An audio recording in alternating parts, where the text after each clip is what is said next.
Oh snap! Welcome to the Ballistic Report. I'm your talented host, Ike Moore, and this is the show where we break down pop culture. And surprise, surprise, I'm on camera.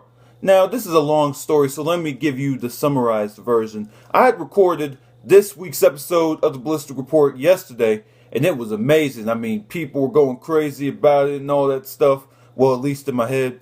Then when I tried to upload it, we were having some technical difficulties. For those who don't know, I do all of my episodes on my iPhone, and just my iPhone decided, hey, I'm not going to work today. So if it doesn't work today, you just don't get a video. So I decided that until I get those technical difficulties under control, I would do this show on camera. So I want all my lady viewers to take this in. This is what the man with the golden voice looks like. I know, it's amazing, isn't it?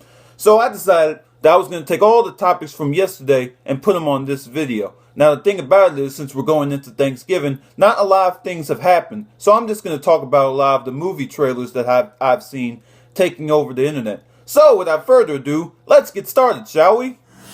Now one of the trailers that dropped this week is the new Kevin Hart and Dwayne Johnson movie, Central Intelligence, which features two of the guys playing two former high school students trying to work together to clear Dwayne Johnson's character's name. Not to mention that Dwayne Johnson plays a former nerd turned CIA killer, and Kevin Hart plays a former athlete turned financial agent. From the looks of this trailer, this looks absolutely hilarious. Dwayne Johnson, what can you say about the man? The man can do anything. He's the freaking Rock. And Kevin Hart, despite what you guys might think about him, picking similar roles, at least from the looks of this trailer, it doesn't look like he's going to do that. It looks like a lot of the comedy is going to come from The Rock. So like I said, the movie comes out in June. I'm going to leave the trailer in the description box below so you guys can take a look at it. But if you want to know how I feel so far, I'm really excited about it.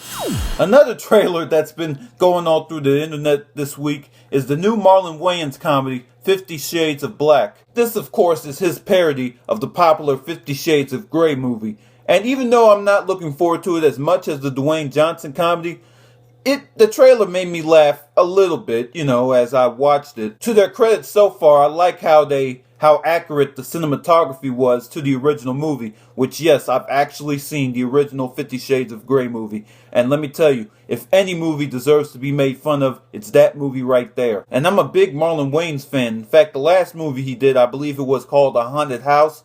That made me laugh so hard, man, because it wasn't just a parody movie. It turned into its own thing. So if this movie, even though it's called a parody of 50 Shades of Grey, I'm hoping that he's able to mix in a lot of original elements into it as well. I'll leave that in the description box as well, and let me know what you guys think in the comments. And finally, even though this breaks my heart, a special congratulations to Sofia Vergara from Modern Family for marrying her longtime boyfriend Joe Manganiello. Now, you guys may know him from the Magic Mike movies, and I have too much respect for him to put him on my lucky bastard list. That's a list where a lot of men that are associated with my imaginary fiancés land. So guys like Jay-Z are on the list.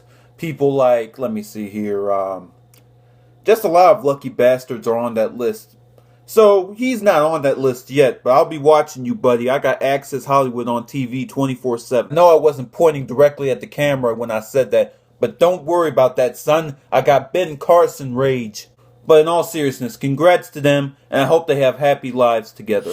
And that will do it for this week's edition of the Ballistic Report. I hope you guys enjoyed it. I know it's a sort of different format, and I know if I have to continue with this, it's got to change a little bit. But thanks for tuning in anyway, and have a great Thanksgiving. I'm debating whether or not to be up here. I'll probably be in a turkey coma. But in the meantime, all of my social media outlets are in the description box below. And until next time, I've been your talented host, Ike Moore, reminding you it's okay to be ballistic as long as it's done responsibly. Good night, Internet.